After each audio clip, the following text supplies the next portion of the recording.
Eh bien, bienvenue sur la chaîne JFR 900. Je suis ravi de vous retrouver aujourd'hui pour une nouvelle revue. Donc aujourd'hui, je vais vous présenter de nouveau le Safelite Phase 2. Je vous l'avais présenté début de l'année dernière, je crois. Il y avait de la neige. C'était la première version et en fait en cours de l'année 2021, eh bien Safelite a décidé de upgrader, on va dire, son drone. Donc rien de particulier, ils ont mis à jour le firmware, ce qui a amélioré la stabilité du drone, un petit peu toute sa fiabilité globale. Et puis voilà, bon, peut-être une amélioration au niveau qualité vidéo, je ne suis pas sûr. Bref, avant de commencer cette revue, n'oubliez pas de vous abonner, d'activer la cloche de notification et de liker la vidéo si ça vous a plu. Donc ce drone me vient de chez Banggood, donc je remercie ma contact Banggood de me l'avoir envoyé pour faire la revue. Donc ce drone va se situer où dans la catégorie des drones de prise de vue? En fait, il va se situer juste au-dessus des drones low-cost. C'est-à-dire que c'est un drone qui va être complètement concurrent au Upsan Zino 1. Voilà. Donc il va être à peu près dans la même catégorie, ce qui fait qu'il n'est plus dans les drones low-cost, mais à un niveau supérieur. Et ça, c'est pas mal. Donc c'est un drone qui va valoir environ 260 €. Donc là, il est à 264 €. Vous le retrouvez un petit peu plus cher sur d'autres sites. Et vous pouvez le retrouver très très cher ailleurs. Donc faites très très attention à ça. Après vous avoir présenté un petit peu le unboxing, je vais vous montrer un petit peu les spécificités et où je le classe avec les autres drones. Comme ça vous aurez un aperçu global. Et puis je vous présenterai l'application, on le mettra en route et la vidéo s'arrêtera puisque je ne peux pas le faire voler. C'est encore une fois une catastrophe niveau météo, donc désolé. Donc le drone, il va arriver dans une boîte. Hein. On remarque que sur la boîte, eh bien, on peut avoir différentes couleurs, notamment blanc, noir, et vous avez une version orange et une version bleue. C'est celle que je vous avais présentée. C'est celui-ci. Mais je vais simplement racheter en pièces détachées une coque orange. Je trouve ça plutôt sympathique. C'est un atout de ce drone en fait. Vous pouvez l'avoir tout noir comme celui-ci. Ou vous rachetez les petites coques supérieures que vous allez remettre à la place de l'autre. Il y a 4-5 vis à dévisser, vous remettez ça et puis c'est bon. Voilà, donc vous voyez que c'est du 4K, c'est du 4K en 30 fps. Hein, voilà, bon, je vais vous parler des spécificités après. On retrouve bien entendu le sac, hein, vous pouvez mettre tout ce que vous voulez dedans. Vous avez la lanière en plus et tout, donc ça c'est plutôt sympa. Voilà, allez, je mets ça là. On met la première version ici. La radiocommande qui arrive, bien entendu, c'est toujours la même, il n'y a pas eu d'amélioration. Vous allez retrouver dans votre packaging une, deux ou trois batteries selon ce que vous achetez. Ce sont des batteries en 3S à 3100 mAh. Ça vous assure environ 20 à 25 minutes de vol de drone. Voilà. Vous avez un petit chargeur pour la batterie. Donc c'est un chargeur USB, hein, tout simplement. Vous la greffez dessus. Vous allez mettre ça sur un chargeur 2 ampères minimum, attention. Regardez bien le chargeur de votre téléphone, à combien il dégage d'ampères. C'est du 5 volts, bien entendu. Après, vous avez l'ampérage. Et il faut un 2 ampères minimum. Donc, choisissez même, n'hésitez pas à investir, ça ira même très bien pour vos téléphones, un chargeur 3 ampères. Parce que ce sont des batteries 3S et ça met très très longtemps à charger. On retrouve la petite protection de caméra, hein, comme d'habitude, 2 paires d'hélices et puis des notices rapides pour le drone et de notices complètes. Voilà, donc on sait que le Safelite Phase 2 a une caméra stabilisée sur 3 axes qu'elle retransmet en Wi-Fi sur votre téléphone. C'est un Wi-Fi 5G mais un peu particulier, hein. Il est relié à la radiocommande. C'est plutôt sympathique, c'est meilleur que les drones low cost que je vous présente niveau portée. Hein, ça a une portée d'1 km environ, hein, voilà, ça annonce bien plus en FCC, ça annonce 5 km et tout. Laissez tomber, voilà. Moi je l'ai fait voler celui-ci vers chez moi. Donc je passe ma haie, je passe la maison qui est derrière chez moi, je me retrouve en zone verte. Et puis, mais je suis très, voilà, j'ai beaucoup d'interférences. l'image a commencé de cracher à 400 mètres. La portée de la radiocommande va être d'1 ou 2 km peut-être, mais la portée Wi-Fi sera amoindrie malgré tout. Hein. Vous aurez 500, 600 mètres. Si vous êtes vraiment en terrain dégagé, peut-être 800 mètres, mais bon. De toute façon, sachez que vous ne devez voler avec ces drones, vous ne devez voler qu'à vue. Voilà, je l'aurais dit comme ça. Donc sachez aussi que ce drone fait 515 grammes, donc vous devez passer votre formation sur Fox Alpha Tango de télépilote, c'est une formation gratuite, hein, vous inscrivez, voilà. Et vous devez bien entendu vous déclarer en tant que télépilote juste après et apposer tout ça sur le drone. Voilà, donc tout de suite, je vais vous montrer les spécificités et où je le classe ce drone parmi un panel de drones non low cost, hein, donc au-dessus de 250 €. Et puis après, je vous montrerai l'application et on le mettra en route. Voilà, donc ici vous retrouvez une gamme de drones dont j'ai fait le comparatif et que j'ai classé du meilleur au moins bon, si on peut dire ça comme ça. Et donc on a une gamme de prix qui va entre 220, 230, selon les sites, jusqu'à plus de 1200 € pour les grosses marques. Alors notre Safelfly, pourquoi je l'ai mis ici, notre Safelfly Phase 2, je l'ai mis ici parce que je garde... Pour une comparaison comme celle-ci, je garde toujours un moins bon qui est potentiellement parmi les marques qui vont essayer de concurrencer les grosses marques. Donc bien entendu, on a plusieurs marques. Les principales marques qui vont concurrencer les DJI et Autel vont être Fimi, Upsan, Parrot dans une moindre mesure maintenant, hein, puisque c'est terminé pour le grand public. Et puis voilà, on aurait notre Safelfly qui pourrait s'immiscer au milieu de tout ça. Et donc il s'immisce très bien puisque c'est un drone qui va être juste au-dessus du Upsan Zino. Donc là, sachez que je reprends les caractéristiques techniques que l'on voit sur papier, on va dire ça comme ça, hein, quand vous allez sur un site constructeur. Vous reprenez les caractéristiques que le constructeur marque en fait sur son site, et puis vous avez un tableau comparatif comme celui-ci. Bon, bien sûr, après il est à prendre avec des pincettes, puisque une fois qu'on fait un test, des fois ça ne se passe pas réellement comme c'est marqué. Bref, notre Safelfly Phase 2, donc test perso effectué ou à venir, comme j'ai marqué ici dans la colonne que vous voyez tout à gauche, au-dessus, en dessous de JFR 900. Eh bien, oui, donc le Safelfly Phase 2, oui, je l'ai reçu. Donc c'est un drone qui fait 515 grammes, il est environ à 264 € actuellement sur Banggood, sur le site RC Going que je vous recommande particulièrement. Il est à peine plus cher, donc là si vous voulez ce drone, allez sur Banggood, je vous mets les liens sous la vidéo d'ailleurs. On a un temps de vol à peu près de 26 minutes, hein, ce qui est plutôt pas mal. On sera quand même meilleur qu'un Zino. On a une portée théorique de 2 km. Bon là je mettrais moins quand même, on serait plus sur le kilomètre et basta. Une vitesse maxi de 65 km/h en mode sport, qui est plutôt pas mal. Des capteurs d'obstacles, il n'y en a pas. On a une résolution caméra en 4K à 30 fps. Avec un capteur en 1/3 0.6, donc là on va être moins bon que la concurrence au-dessus, mais on a le même genre de capteur qu'un Upsan Zino. Alors là donc disons niveau par rapport au Upsan Zino, le Upsan Zino serait meilleur dans certains trucs, le Safelfly Phase 2 serait meilleur dans d'autres trucs, enfin tout dépend quand on regarde un petit peu les images de ces deux drones. On est relativement similaire tout de même, surtout niveau balance des blancs, tout ça, la réactivité du capteur.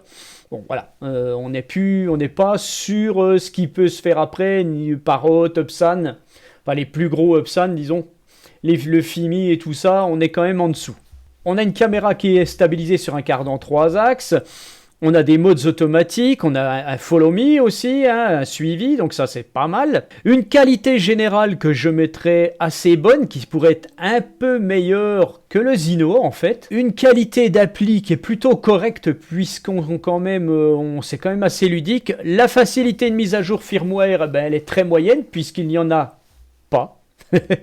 Voilà, il y en a eu soi-disant une que j'avais essayé de faire pour le premier, je n'y suis pas arrivé, les liens étaient morts, c'était n'importe quoi, donc j'avais laissé tomber. D'ailleurs c'est pour ça qu'ils ont sorti cette version là.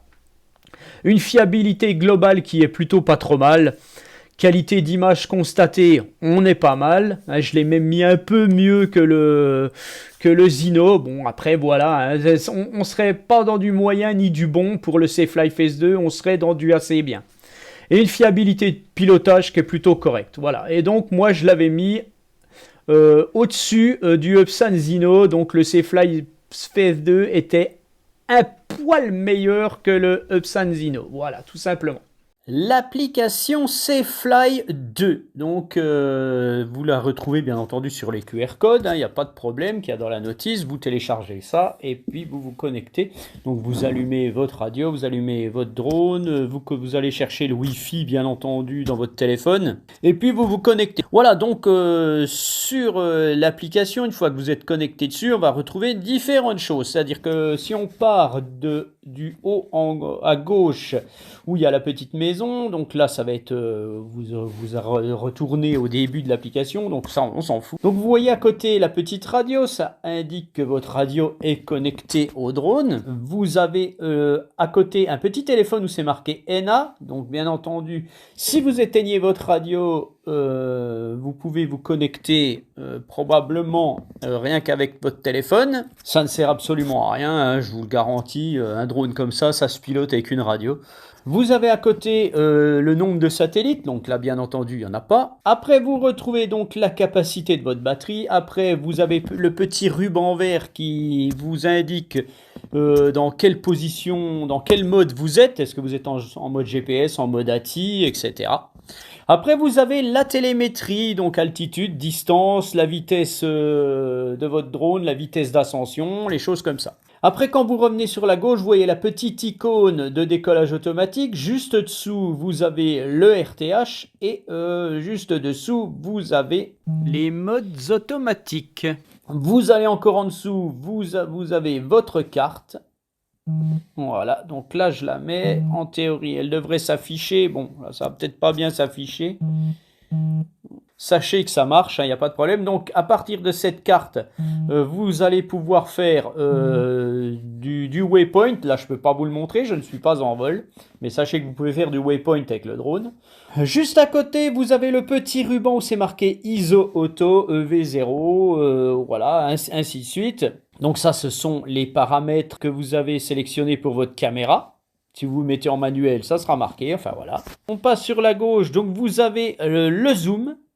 Voilà, là je zoome, donc sachez que bon, ça enregistrera, mais vous allez perdre en qualité énormément. Hein. Voilà. Vous avez bien entendu vos photos et vidéos. On retrouve le paramétrage photo et vidéo. Donc là, on voit vidéo résolution, je suis en 4K par défaut. Vous pouvez vous mettre en 2,7, en 1080, en 720. Voilà. Vous avez l'exposition qui est réglable. Soit vous mettez par défaut, soit vous réglez ce que vous voulez. Vous avez la balance des blancs. Vous avez même un mode sunny, voilà, quand il y a beaucoup de soleil, voilà. Bon, tout ça, j'ai pas tellement essayé avec ce drone. Vous pouvez bien entendu, sur vos photos et vidéos, avoir l'heure, le temps, la date, je veux dire, enfin voilà. La résolution de vos photos est paramétrable, tout simplement, vous faites ce que vous voulez. Vous avez bien entendu l'ISO qui est paramétrable, vous avez le FOV qui est paramétrable. Vous avez un mode scène, donc normal, flash, night, sport, landscape. Bon, tout ça, c'est des petites choses qu'il faut s'amuser à essayer. Je ne sais pas réellement si ça fonctionne. Après, vous avez tous des petits modes d'effet, art, sépia, négative. Enfin voilà, c'est pas mal. Il y a pas mal de petites choses sur ce drone. C'est assez sympa. C'est très simple en plus. Donc on continue. Après, vous avez bien entendu le petit bouton rouge pour activer la vidéo. Voilà, tac. Là, je suis en train de filmer. Vous avez bien entendu juste au-dessus le petit sigle pour passer du mode photo au mode vidéo ou l'inverse. Voilà, là, je suis passé en mode photo. Et voilà, tout simplement. Et puis après, vous retrouvez tout en haut à droite les trois petits traits de paramétrage pour paramétrer des différentes choses sur votre drone. Donc au début, on retrouve un mode débutant. Vous pouvez activer ou désactiver. Donc sachez, avec ce mode débutant, l'altitude, la distance, tout est limité. Voilà. Donc vous pouvez l'enlever. Une fois que vous l'enlevez, eh bien vous paramétrez vos limites vous-même. Donc 120 mètres d'altitude, l'altitude du RTH. Vous avez 3 modes de vitesse que vous pouvez sélectionner sur votre radiocommande. Donc vous avez un mode cinéma, donc le drone va aller moins vite, le mode normal et le mode sport. Voilà. Alors ça vous dit qu'en mode sport, vous n'aurez pas quelque chose d'optimal pour faire des vidéos. Ça risque d'avoir une action néfaste sur votre gimbal. Vous avez la fonction juste en dessous pour binder le drone à l'application. Enfin voilà, je sais pas trop à quoi ça sert ça, mais bon bref. Après vous allez pouvoir faire la calibration horizontale, donc la calibration du gyroscope et des accéléromètres, et puis la calibration du compas. Voilà, tout simplement. Donc après on passe aux paramètres de la radio. Donc dans ce paramétrage de la radio, vous allez pouvoir paramétrer la sensibilité de la descente de votre caméra à l'aide de la molette. Vous allez pouvoir réappairer une nouvelle radio s'il y a un problème. Vous allez pouvoir chercher votre Wi-Fi, enfin voilà, des choses comme ça. Après, on passe donc à la batterie. Donc là, on voit que je suis à 12,3 volts, que je suis à 79%. Vous allez pouvoir régler l'alarme de batterie faible. Hein, voilà, donc là, c'est 10%. Vous pouvez la mettre à 20% plus. Et puis, votre drone vous avertira et reviendra. Et puis, il reste le dernier paramétrage. Donc, vous allez pouvoir rechercher votre drone si vous le perdez. Avec le mode Search, ça va vous afficher votre carte et puis ça va vous indiquer les coordonnées GPS. Vous pouvez mettre la grille sur votre application, ça c'est plutôt pas mal. Vous pouvez activer ou désactiver la voix qui va vous parler. Et puis vous avez la version d'information, voilà. Donc ça, bien entendu, c'est la version de l'application, la version du firmware, de votre radio, enfin patati et patata. Voilà pour l'application. Voilà, donc on va le mettre en route. Alors bien entendu, une fois que vous avez chargé votre radio, vous chargez votre batterie, vous allez mettre dans le petit compartiment ici une carte micro SD, donc 128 GB maxi. Bon, prenez une 64, c'est bien suffisant. Encore une fois, prenez une marque correcte, hein, ne prenez pas la première machine à 10 balles. Prenez par exemple au hasard SanDisk, Lexar ou voilà 64 GB de la classe 10, U3, V30, enfin voilà, bref. Et puis après, assurez-vous, vous avez bien enlevé ceci. Et puis vous allez mettre votre drone comme ça. Ouvrez les hélices malgré tout, hein, quand les moteurs se mettent à tourner. Quand les hélices sont refermées, ça donne un petit à-coup. Donc c'est voilà, vous préservez votre matériel, quoi, on va dire. Il y a des fois, j'oublie. Hein. Ouais. Vous allez donc allumer votre drone, donc un appui long derrière, sur le bouton, à l'arrière, je veux dire. D'ailleurs, je vais vous faire écouter, vous avez peut-être entendu, malgré mes paroles, la musique du drone. Je vais vous démarrer son prédécesseur. Voilà, vous voyez qu'il n'avait pas du tout la même sonorité au démarrage. Le changement de son au démarrage d'un drone, c'est un bon indicateur pour savoir s'il a évolué ou pas en fait. Hein. Voilà, donc vous avez démarré votre drone, vous allez ajuster les antennes, vous allez ouvrir ceci, tac, les poignées, où c'est que vous allez venir mettre votre smartphone, vous allez allumer votre radio. Vous allez attendre un petit peu, le drone va s'appairer, voilà, vous allez rechercher le Wi-Fi sur votre téléphone. Bien entendu, ça va me demander si je veux vraiment être connecté et tout. Bah là, on répond oui, tac. Et puis, on va aller chercher notre application Safelfly. Normalement, ça va très vite pour se connecter. Il est très très bien fait. Tac, ça vous marque que c'est OK.